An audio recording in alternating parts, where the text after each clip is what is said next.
Do you do jiu-jitsu? Have you heard of the Gracie Diet?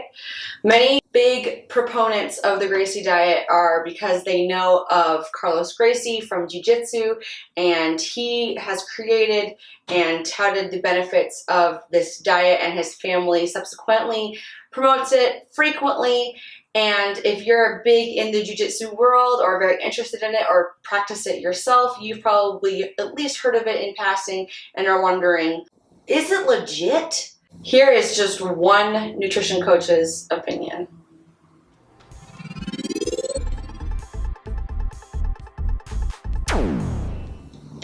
Listen, I am not in the jiu-jitsu world at all. I've only heard of the Gracie Diet from people who ask me about it and what my thoughts are about it as a nutrition coach. Do I see any validity in it? It's very complicated, very strict, and it seems to be strict kind of out of nowhere. So if you are interested, please like and subscribe to this video before we get started. If you've done all that, then here we go. I'm kind of trying to debunk some of these, or at least go into some of these fad diets or people who are famous in diet culture here on my channel, in addition to being a place for you to learn basic nutrition facts, tips, opinions, etc. So today we're talking all about the Gracie Diet. Now, the main attributes of the Gracie Diet are basically focusing on not combining certain foods and food combinations in general in order to improve digestion. Another focus of it is to avoid acidity in the body and keeping it alkaline. So those are the really main components of the diet, and obviously no processed foods, etc. Point blank, I don't see a problem with this diet anywhere, really, but I do think it is needlessly complicated and requires so much effort. And the benefits to me are definitely not worth the effort. I'm just gonna get that straight out of the gate. If you wanna click out now, that's fine. But let's go into a little bit more about the diet and the science behind it, or lack thereof, I should say. First of all, the Gracie family does not promote the idea that this is in any way, shape, or form scientific necessarily. There have never been any studies on the Gracie Diet.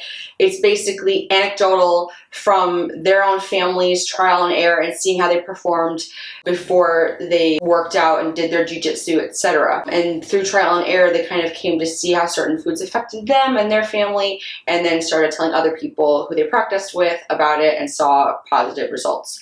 Is the benefit of the Gracie Diet merely that it A, eliminates processed foods, B, inadvertently limits carbohydrate, starchy carbohydrate anyway, and C, makes you in general eat less? The average American is eating the standard American diet, so that's basically what I'm going to compare this to. So in that aspect of it, it's much better. You're drinking only water, you're limiting all processed foods, you don't snack, you don't eat any sort of form of dessert. So far, so good in terms of feeling better and getting in shape. Like, all that's gonna work. That doesn't necessarily have anything to do with the Gracie Diet specifically. The Gracie Diet also says that you have to wait at least 4.5 hours, ideally 5 hours between meals. So that inadvertently is going to limit your calorie intake and make you focus more specifically on not snacking, not mindlessly eating. All of your eating will be extremely mindful, so it promotes that aspect. So I think that is a positive aspect of it. There's a lot of juicing involved. Even like the Gracie family has their own juicer, promotes their own juices. To me, that's kind of a cash grab, so that's already a red flag for me in terms of the diet's validity.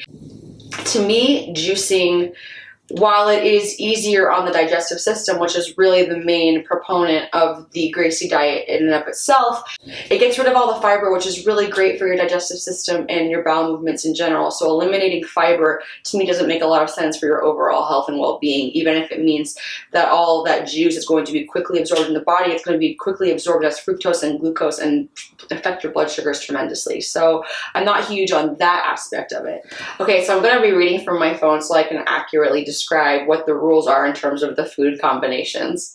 So animal proteins, fats, and oils and veggies can be combined, and those can be combined with cereals. Cereals and sweet fruits can combine, but sweet fruits cannot be combined with protein, and acidic fruits can only be eaten alone. So the big thing here is that the Gracie Diet divides fruits into sweet fruits and acidic fruits, but most fruits, according to the Gracie diet, are acidic. So, okay, and then acidic fruits can only be eaten alone, and banana and milk has its own completely different set of rules on what those things can be combined with. So they view bananas completely separately than sweet or acidic fruits. It has its own category.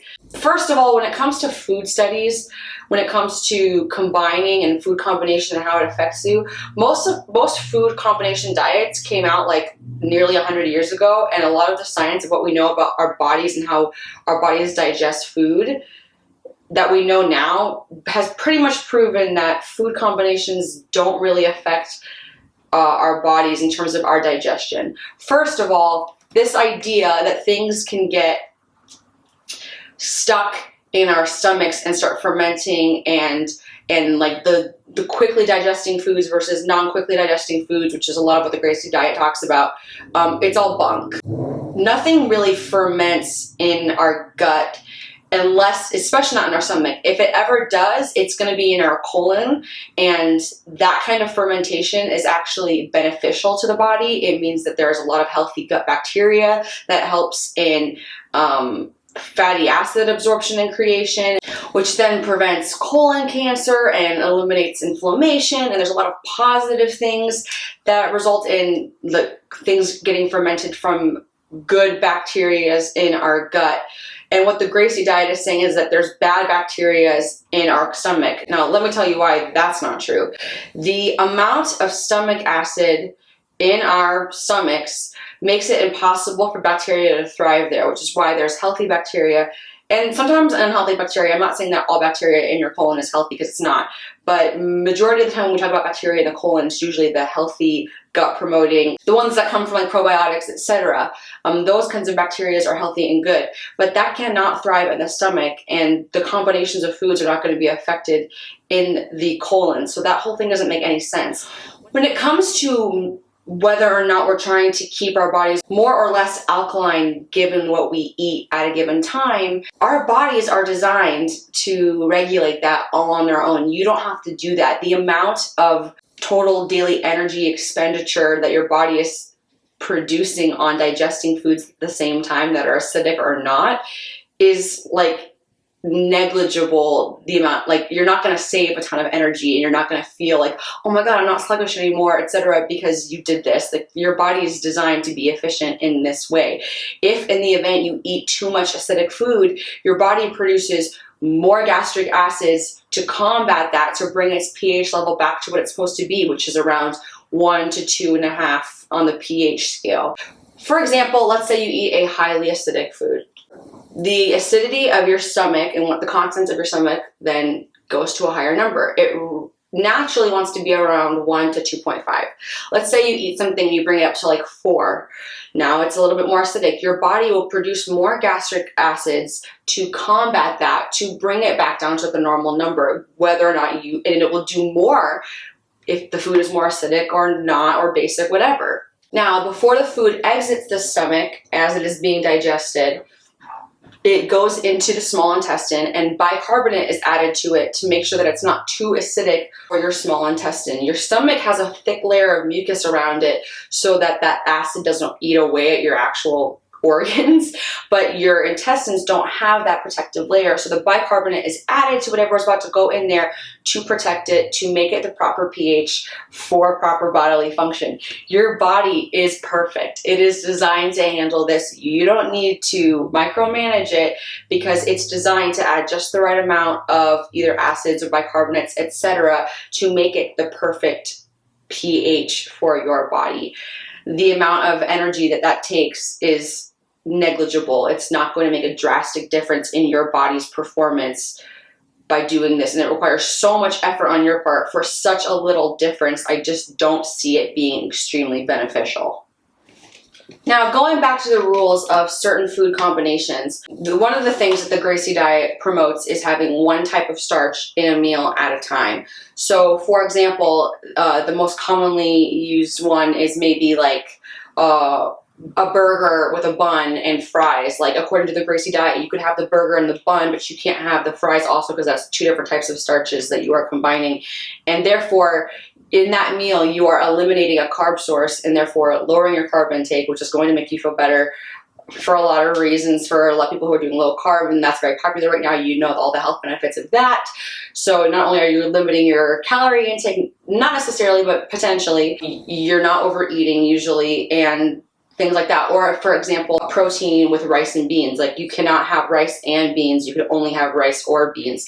They don't say that there's any sort of limit on the quantities of the foods that you eat. It's really just about timing and the combinations of foods. So theoretically, you could have the same amount of calories, sure, but by thinking about all this and being super mindful, inevitably, I'm sure that people end up eating less, and the foods get boring, so you eat less as opposed to having multiple things to eat, and then your taste buds are constantly getting triggered by new tastes, and then you end up eating more. If you're stuck with eating the same thing in a giant bowl of one thing, then it's not going to be as palatable or enjoyable, and then therefore you will end up eating less. That's what I think is happening. That's what I think is the science of that fact.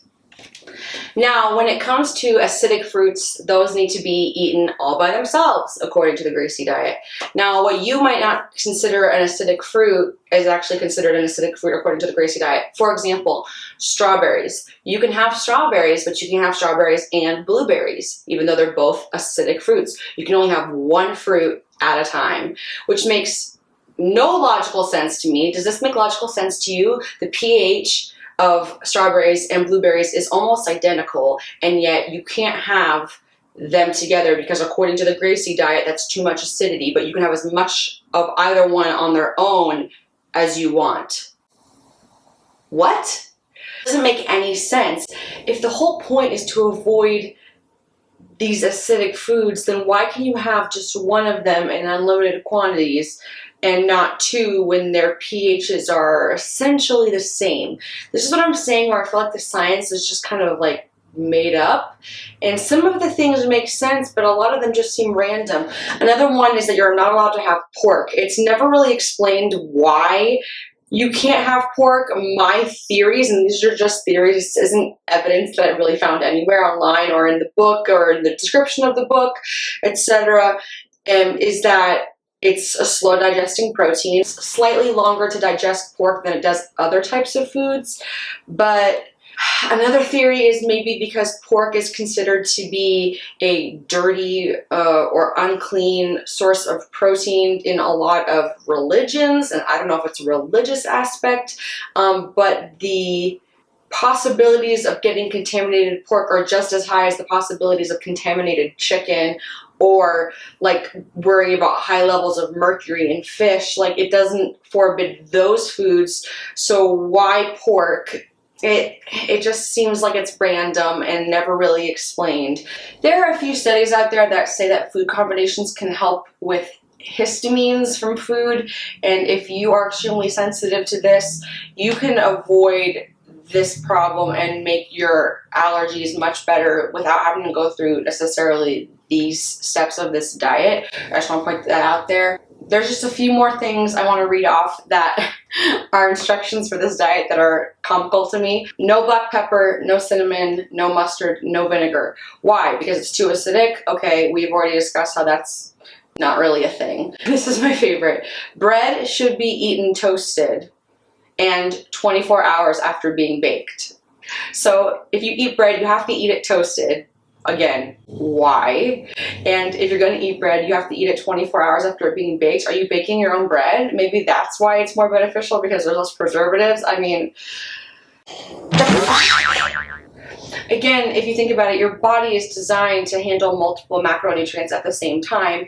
I mean, take an egg, for example. Foods are not just one thing. Like, you think of eggs and you think of protein, but they also have fats and a teeny little baby bit of carbs per egg. Maybe like 1 gram of carb per egg, maybe a little bit less than that. But there's also fats and proteins all in that one food group. So it's not about dispersing macronutrients. It's about dispersing certain acidic foods from other certain acidic foods, I guess is what they're trying to do. So in terms of the benefits of the Gracie diet and how it can help you perform at your best, I think it comes down to being mindful of the foods that you eat, giving your stomach a break to digest it. It's not constantly working to digest food, which I believe in that. I believe in intermittent fasting, things like that. Giving your body even just 5 hours to not think about anything other than digesting the food you've already eaten, that I can get behind. It does limit some of your carbs. Theoretically, it does or could help you eat less, be out of boredom, really just being mindful of drinking only water, no processed foods. All of these things are going to benefit your generalized health, but the kind of, to me, absurd food combinations and or timing and pairing seems to be a lot more effort than it's actually worth. Your body's going to digest the way it needs to digest. It's going to regulate the pH of your insides all on its own. It doesn't need any help. Yeah, just don't eat junk and be mindful of your eating. Don't snack, don't mindlessly eat, and you should be a-okay without having to worry about these food pairings and nutrient timing, etc. And I assure you, you can eat strawberries and blueberries at the same time and still be a-okay.